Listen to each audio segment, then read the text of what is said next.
Hello and welcome. Tonight, federal government vows not to yield space to non-state actors as the president orders security reinforcement in Anambra ahead of the governorship election in the state. The Nigerian Railway Corporation suspends services on the Abuja-Kaduna train route following an explosion on the rail track. Leader of proscribed indigenous people of Biafra, Anambra pleads not guilty to amended charges bordering on treasonable felony and terrorism. And World Health Organization says COVID-19 may have killed between 80,000 and 180,000 healthcare workers globally. Plus, we have international news from our London studio. On business news tonight, International Monetary Fund forecasts weaker economic rebound for sub-Saharan Africa this year and 2022 due to severe impact of COVID-19 pandemic. On sports news, the Nigeria Football Federation reinstates coach Salisu Yusuf as Super Eagles assistant coach 3 years after bribery ban. And from Abuja, Group Managing Director of the NNPC reacts to allegations of breach of local contents law, says no law was violated in the award of shipping contracts to a foreign company. The President has directed the armed forces and law enforcement agencies to ensure that no group or individual is allowed to cause anarchy and chaos in Anambra State ahead of the November the 6th election. The National Security Advisor, Babagana Monguno, and the Minister of Police Affairs, Mohammed Dingyadi, conveyed the directive after a security meeting presided over by President Muhammadu Buhari at the State House.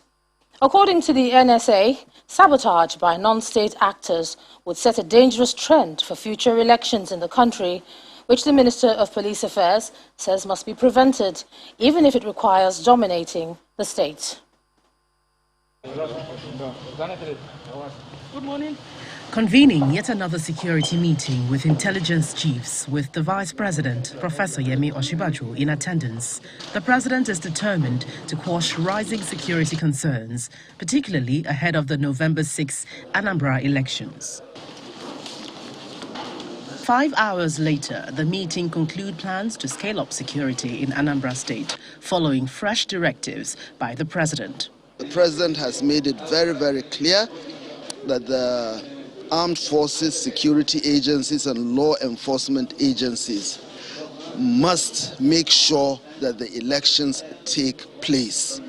If it means overwhelming the entire environment with the presence of security agencies, if these non-state actors should succeed in destroying the potentials for orderly elections, then it is natural that other parts of the country will also want to copy this situation. According to the Minister of Police Affairs, Mohammed Dingyadi, escalating security within the state is purposely to wither the operations of IPOB and embolden the people to vote. We are starting right away so that to give people confidence that they are well protected from these IPOB people.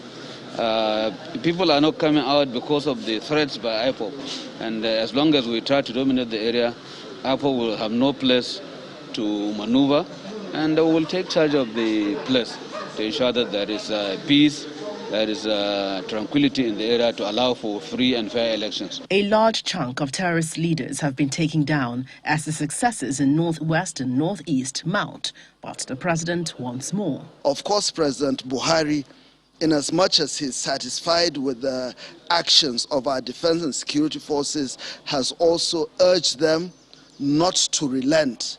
The security meeting also examined the situation in Zamfara State, where telecommunications has been shut down for weeks. Now, the reports gleaned from here suggest that the bandits are moving from place to place, looking for a means to communicate.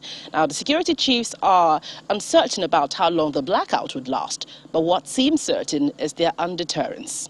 From the presidential villa, Gloria Umezuke, Channels Television News. There's been disruption in train services on the Abuja-Kaduna route following an explosion that damaged the rail track on Wednesday night. According to an eyewitness, the passenger train was returning from Abuja to Kaduna when an explosion occurred on the rail line, forcing the train to stop in the bush.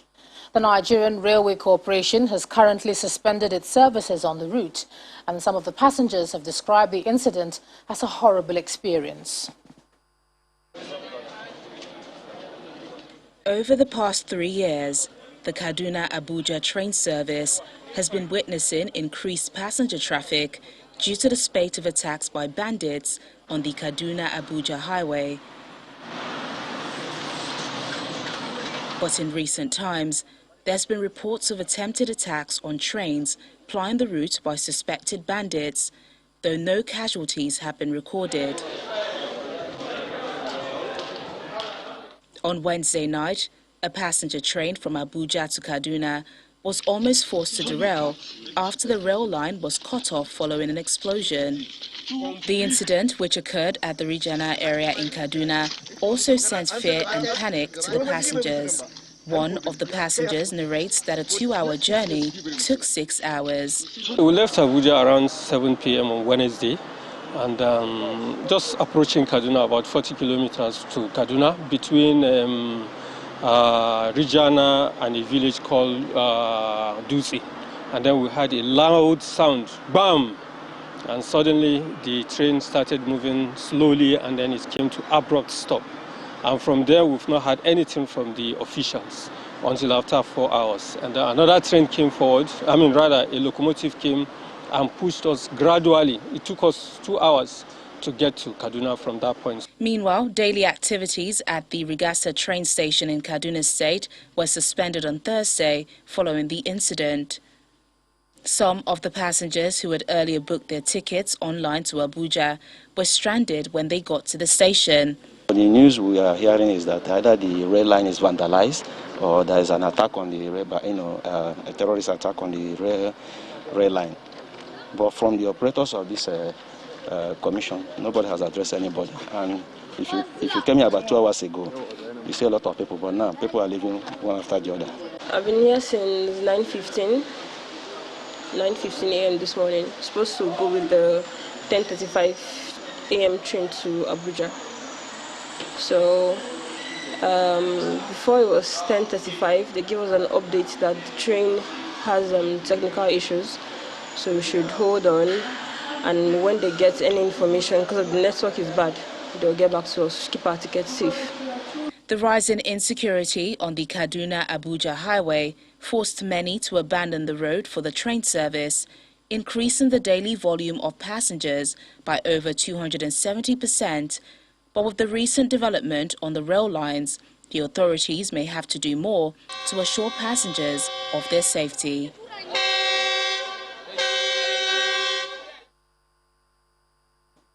Meanwhile, the managing director of the Nigerian Railway Corporation, Mr. Fidet Okiria, has been speaking about the circumstances surrounding the train incident. According to him, the train driver heard a noise at some point on the trip, but managed the train to a safer distance about 7 kilometers ahead. It's a disheartening occurrence, an incident that happened yesterday evening when the last train from Abuja to Kaduna getting to kilometer 141, the train operator said he had a noise, and every of the lectures we give them, because of the current situation, we said, no, because should you stop, make sure you move out of that site before.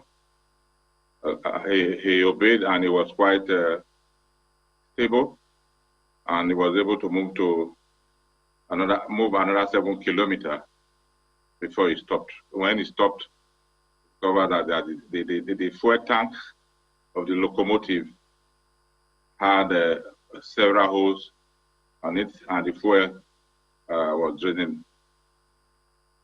And eventually, the train could not continue because the fuel has all leaked out. And at the point where it happened, the communication was not quite good. So it took him some time to get in touch with the control. And immediately got that they found another relief with the police to go and rescue the train. Legal matters now. The leader of the proscribed indigenous people of Biafra, Nnamdi Kanu, has pleaded not guilty to the 7 counts brought against him by the federal government after they were read to him in open court. Mr. Kanu is also challenging the court's jurisdiction to hear the suit on the grounds that the alleged offences were committed in the United Kingdom and not in Nigeria. He was rearranged as operatives of the Department of State Services denied journalists entry into the courtroom to witness the trial. Heavy security presence at the Federal High Court, Abuja, venue of the rearrangement of the leader of the proscribed indigenous people of Biafra, Nnamdi Kanu. Lawyers and journalists hang around the gate of the court. They are prevented from gaining access. Shortly after, some staff were driven into the court and they file into their respective offices.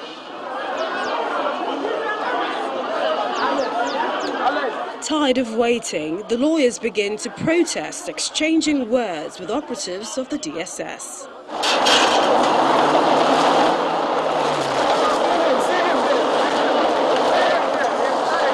Nnamdi Kanu finally arrives at the court premises. As the trial gets underway, journalists are allowed entry into the court premises, but were prevented from gaining access into the courtroom. The day's proceedings over, Mr. Kanu leaves the court.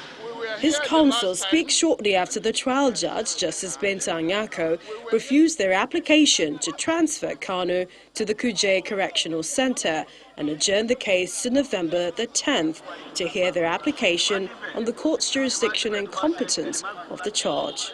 We believe that justice will prevail in the end.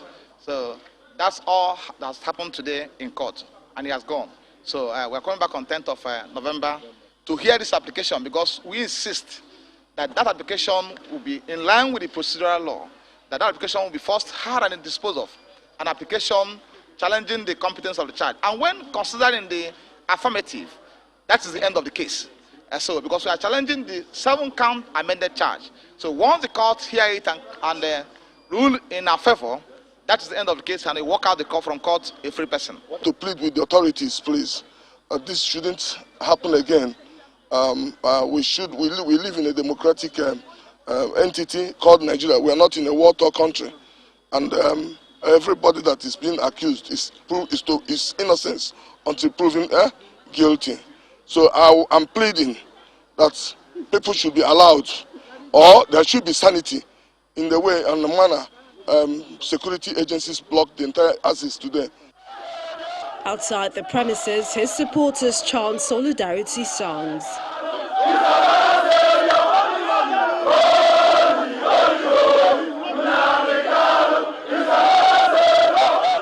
Nnamdi Kanu was rearrested in June in Kenya and extradited to the country to face his trial.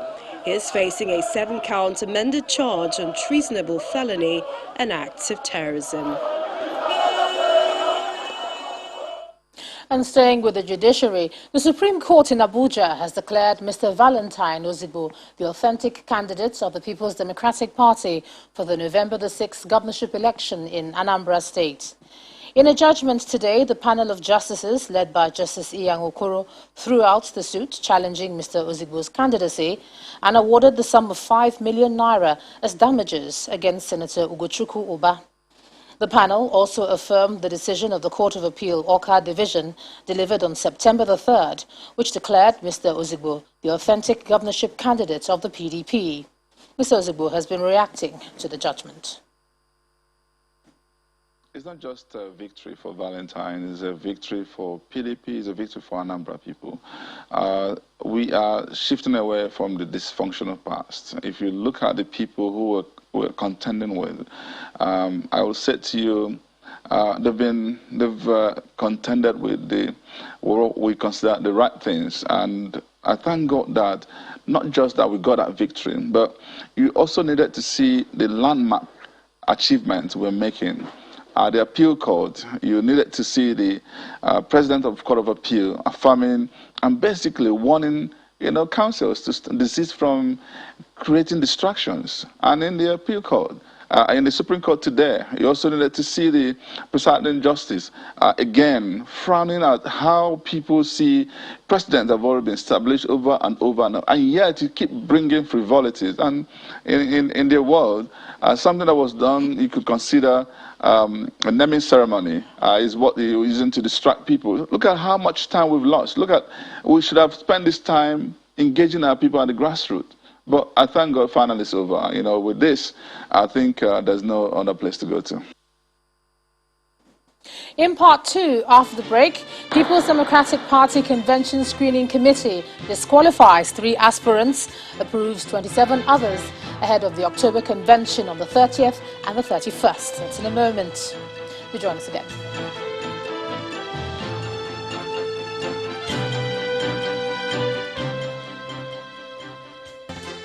Welcome back. If you've just joined us, you're watching the news at 10 on Channels Television, coming to you live from Lagos. A reminder of our top stories. Federal government vows not to yield space to non-state actors as the president orders security reinforcement in Anambra ahead of the governorship election in the state. The Nigerian Railway Corporation suspends services on the Abuja-Kaduna train route following an explosion on the track. Leader of the proscribed indigenous people of Biafra, Anambra, pleads not guilty to amended charges bordering on treasonable felony and terrorism. And World Health Organization says COVID-19 may have killed between 80,000 and 180,000 healthcare workers globally.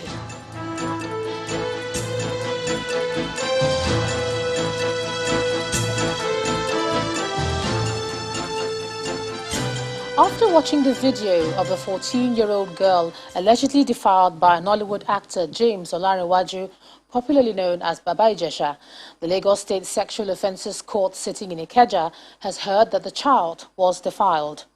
This testimony was given at the proceedings today by another prosecution witness, a medical practitioner, Dr. Anyekan Makonjola. The witness, who described herself as the clinical director, Women at Risk International Foundation, stated under cross-examination that further examination of the survivor also showed that prior to the incident, she was not sexually active.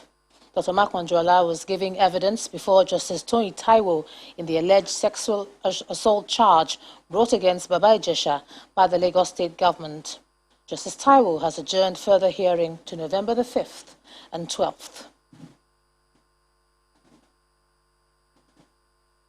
The Screening Committee for the People's Democratic Party's National Convention has submitted its report, disqualifying 3 out of the 31 contestants vying for positions in the party. The chairman of the Convention Organizing Committee, Governor Amadu Fintiri, stated this while unveiling the PDP convention logo at the party's headquarters in Abuja. According to him, the 3 aspirants were disqualified for taking the party to court without exhausting its internal mechanism for crisis resolution. The 3 aspirants are Oke Moaro, who was to contest for the office of National Secretary, Mr. Olafeso Eniola, who was to contest for the slot of National Publicity Secretary, as well as Professor Adewale Oladipo, who was to contest for the office of Deputy National Chairman, South.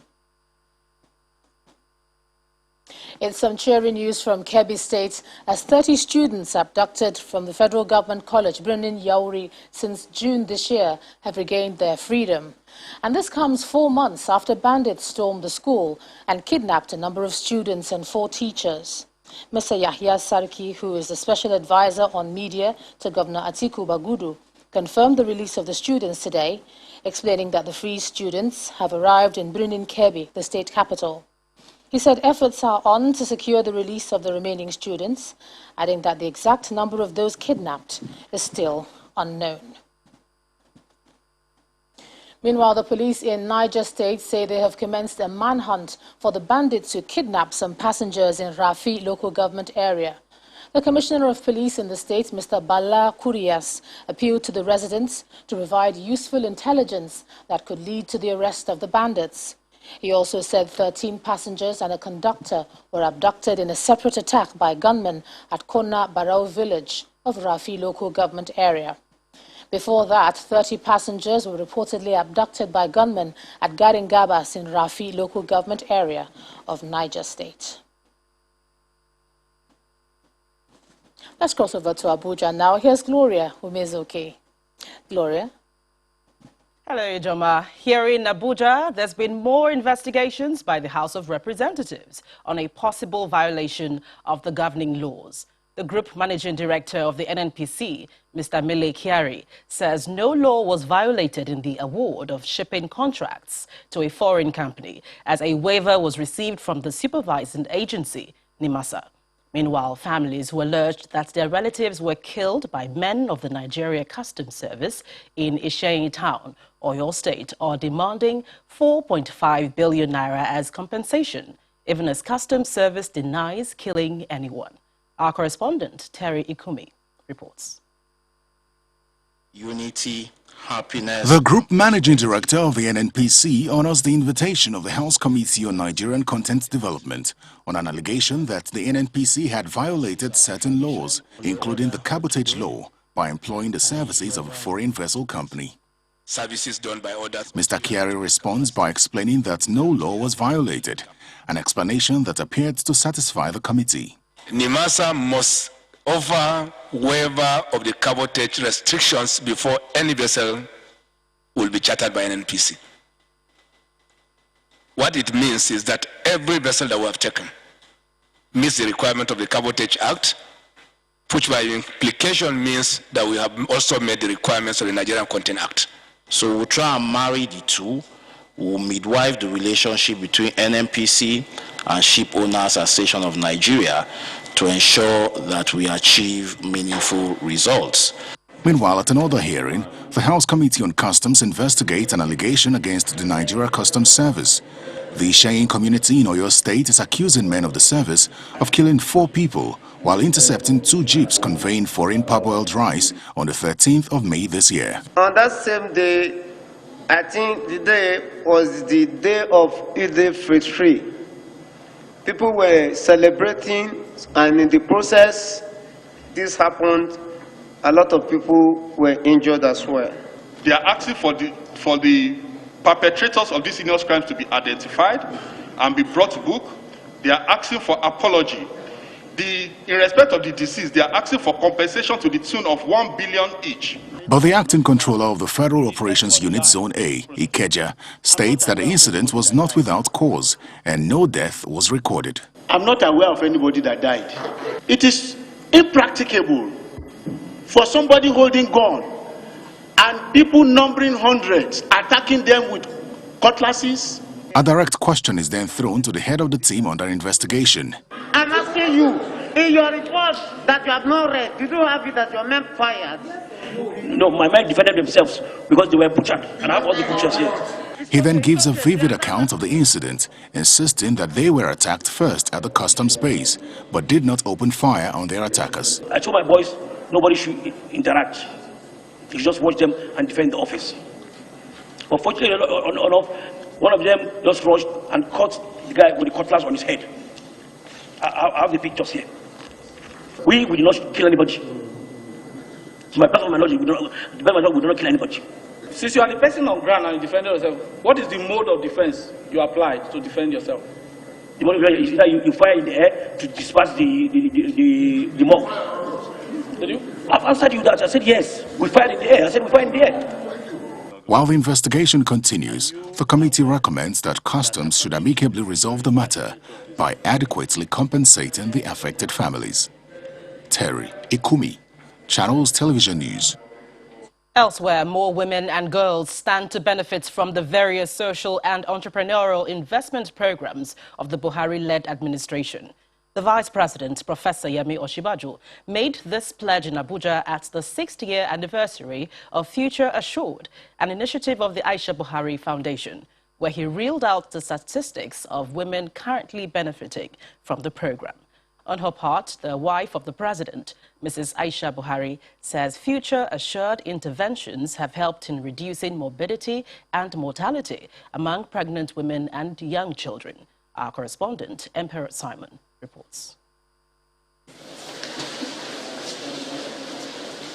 The arrival of the wife of the president, Mrs. Aisha Buhari, heralds the celebration of the 6th-year anniversary of Future Assured,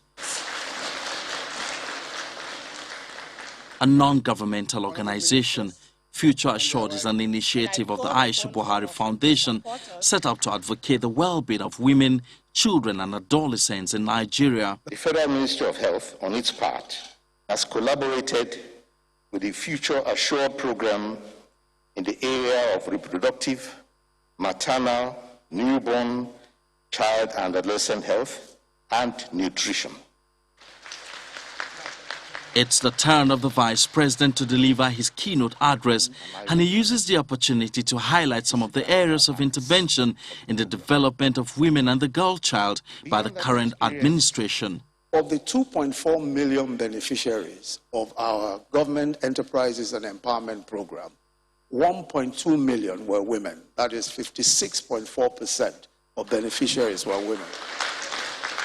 So a total of 38 billion in loans have been disbursed over the past 4 years.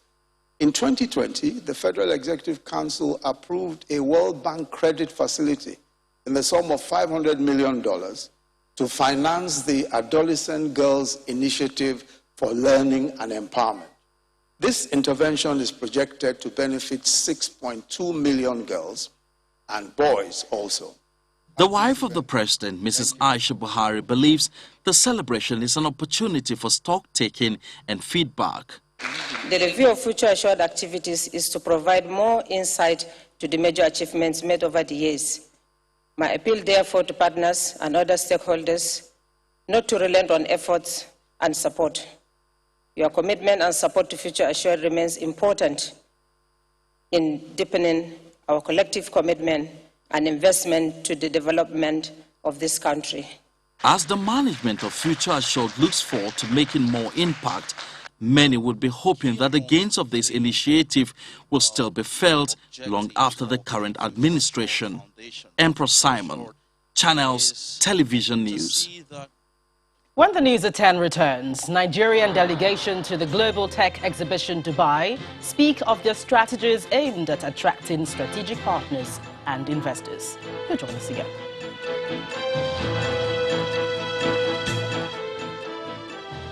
Welcome back. You're still watching the News at 10, coming to you live from Channels Television. There appears to be no slowing down in the renewed war against illicit drugs by the National Drug Law Enforcement Agency, NDLEA.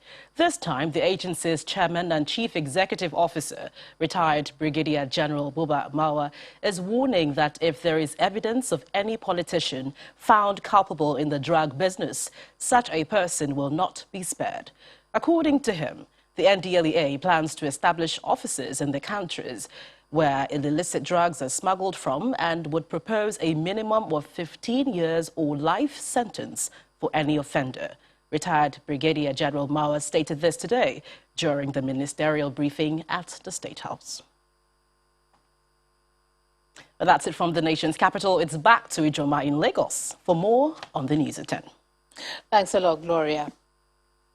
Nigeria's delegation to the Global Tech Exhibition, GTEX, has finally arrived. The event, which closes today. Now, the 9 startup founders, supported by the National Information Technology Development Agency, hope to attract strategic partners and investors. Our Dubai correspondent Mayowa Adegoke has more. After travel complications caused by the flight ban between Nigeria and the UAE, Nigeria's delegation to the Global Tech Exhibition GITEX in Dubai arrives on day 4 of the 5-day event. Various opportunities for networking have been missed, but founders of all 9 startups showcasing their digital products at the Nigeria Pavilion express optimism they can make the most of their stay. Yeah, of course, anything is possible. So we'll be optimistic and we believe that everything will work out for the best. So basically, from my own understanding, is the diplomatic route between Nigeria and the UAE. but I believe this can be settled because we have a long-standing relationship between both countries, and it's just a matter of time and we'll all be happy coming back to Dubai. GITEX provides the opportunity to attract investments necessary for these founders to scale up their business, which offers solutions in various fields, including fintech, waste management, mental health care, and transportation. We have about 10,000 service providers on our waiting list. But the problem with that is most of those people on our waiting list are not Nigerians. We want to give Nigerians this ability to come on board first, then other African countries that come on board, then we'll open it to the wider world. And trust me, Chopwork is the first technology company from Africa that can be used in any part of the world, whether as a service provider or as a subscriber. We provide innovative waste management solutions for homes and commercial hubs through our smart waste bin that communicates information regarding the content of the waste inside the waste bin to waste management centers to come and pack the waste in order to minimize diseases and infections. Their presence here is backed by the National Information Technology Development Agency, NIDA, which is determined to ensure Nigerian youth get access to international opportunities. The President expanded the mandate of our ministry to cover digital economy because digital economy is the fastest growing economy in the world. So this is an opportunity for us to bring our startups to see what is happening globally so that we can go back and replicate it at home. Nigerian startup ecosystem is very vibrant, as you know. Globally now, we have a lot of startups that are getting a lot of international attention. So we take opportunity with GITEX to showcase them, especially those in the area of digital-related activities. As these Nigerian tech founders scramble to get last-minute opportunities, the Nigerian government may need to pay a closer attention to the impact its ongoing diplomatic row with the UAE is having on the Nigerian youth and the Nigerian economy. From Dubai in the United Arab Emirates, Maya Wadegoke for Channels Television News. For the rest of the business news, here's Teniola Shobowale.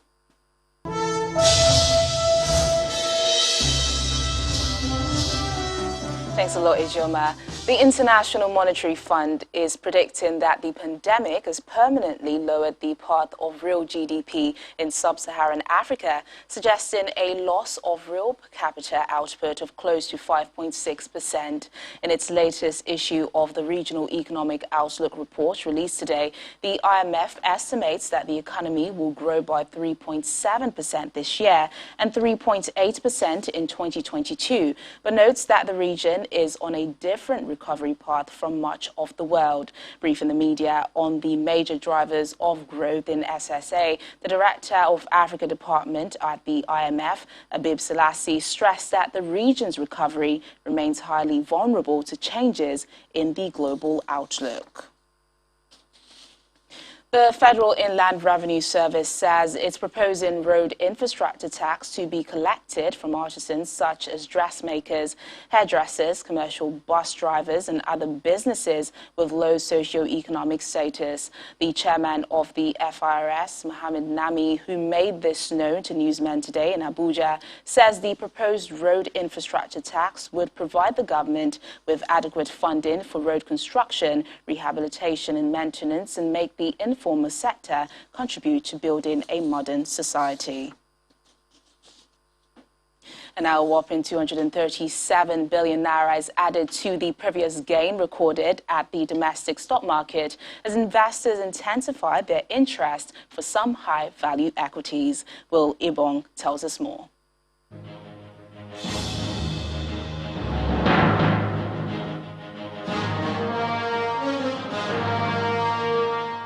Hello and welcome to the Stock Market Report. The NGX market is certainly on a roll as the all-share index jumped to over 1% at the close of today's session. We attribute this gain to three giant stocks on the move that caught investors' eye: MTN Nigeria, Airtel Africa and Boa Cement. 1.1%, that translates to a resounding 237 billion naira. This addition to the market capitalization more than makes up for the losses incurred in Monday's trading session. Now, in spite of the drop in the volume, value and deals when compared to yesterday, the weight of the large cap stocks was enough to lead the market to a remarkable close by over 1%. It's been a while since the market hit this mark. The key sectors were also reflective of today's resounding performance, as only the oil and gas index recorded a loss. From the insurance sector, QTIX up 20%, top 20 other high performers, while the Initiates PLC led the laggards. Today's performance was by far a greater margin than analysts expected. The NGX seems geared up to make more wins, and that's not a pie in the sky. That's the stock market report. I'm Willie Bung. Back to you. And that's business news tonight. It's back to Ijeoma for the rest of the news at 10. Banking, so easy, so simple. Dial *894# now to experience it. You first bank. Thanks, Teniola. Still ahead on the news at 10, World Health Organization says COVID-19 may have killed between 80,000 and 180,000 healthcare workers globally. And more international news from our London studio. The statements.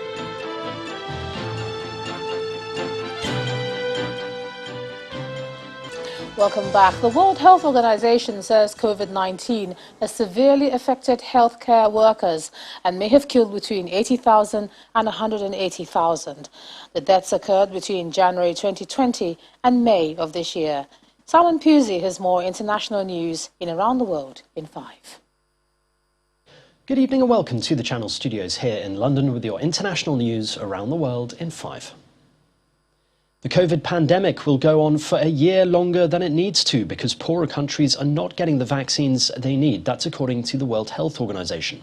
This is what we need to change, and change as rapidly as possible. Dr. Bruce Aylward, senior leader at the World Health Organization, said it meant the COVID crisis could easily drag on deep into 2022.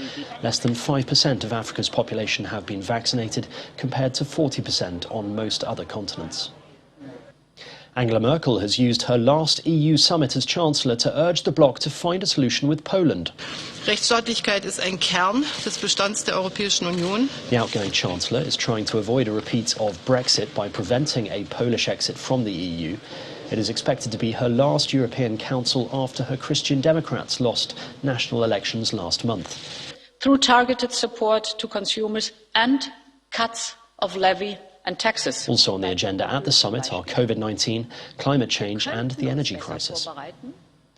The man arrested after the fatal stabbing of MP Sir David Amess has been charged with murder and the preparation of terrorist acts. Ali Harbi Ali, aged 25 and from North London, has been charged with murder. Ali Harbi Ali, a 25-year-old British man of Somali heritage, was arrested following the attack at a constituency surgery in Essex in England. Sir David, a Conservative MP since 1983, suffered multiple stab wounds and died at the scene. The death toll has passed 180 in Nepal and 2 Indian states, Uttarakhand and Kerala, after heavy rainfall hit the countries in the last 3 days. At least 88 people have died in Nepal and at least 60 are missing. Experts say part of the cause is a hydropower project in the mountain range of the Himalayas, which has damaged the region's ecology.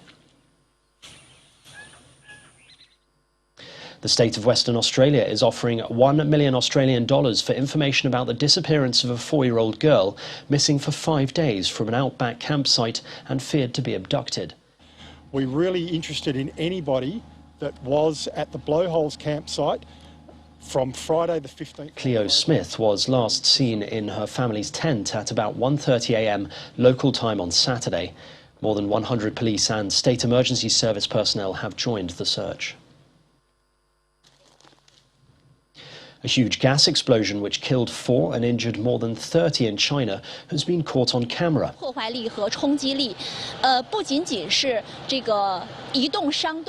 The blast took place in northeastern Shenyang City and it shattered windows of buildings and halted traffic.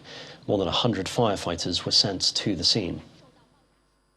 Women and civil society activists have protested in Kabul demanding more rights from the Taliban.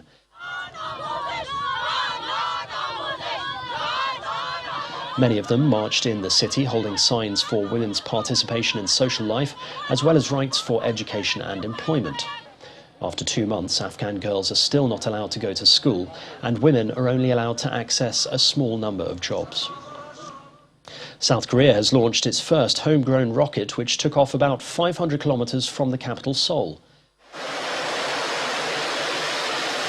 Called Nuri, the rocket has cost South Korea around £1.2 billion to develop. According to the Aerospace Institute, South Korea is planning to carry out 4 more launches of the new rocket before 2027 to increase its reliability. Former President of the United States, Donald Trump, has announced the launch of his own social media platform after being banned from Twitter, Facebook and YouTube. Named Truth, the beta version will be available from next month. A press release said Trump's company also intends to launch a streaming service in the near future. And finally, the fossilized remains of the largest Triceratops dinosaur ever discovered could fetch up to €1.5 million at a Paris auction. Named Big John, paleontologists unearthed the first piece of bone in 2014. He roamed the lands of modern-day South Dakota more than 66 million years ago. The skull alone is 2.6 meters in length, nearly a third of his overall body length, and 2 meters wide. And that's your international news around the world in 5. Now back to the Channel Studios in Lagos.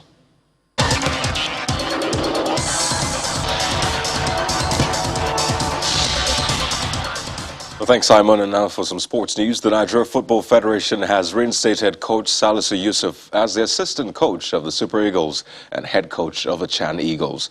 Coach Yusuf in 2019 completed his 1-year ban from all football-related activities, which was handed by the NFF Committee on Ethics and Fair Play in 2018 over bribery claims.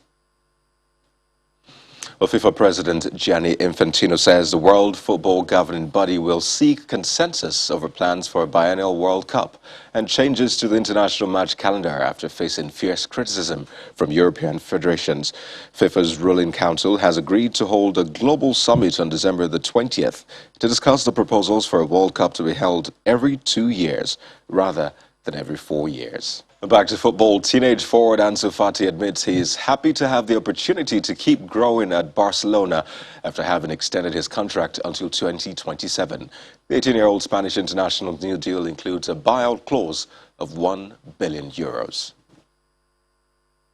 that's sports news for tonight. Thank you for watching. I'm Kayode Okikulu. It's back to Ijoma on the news at 10.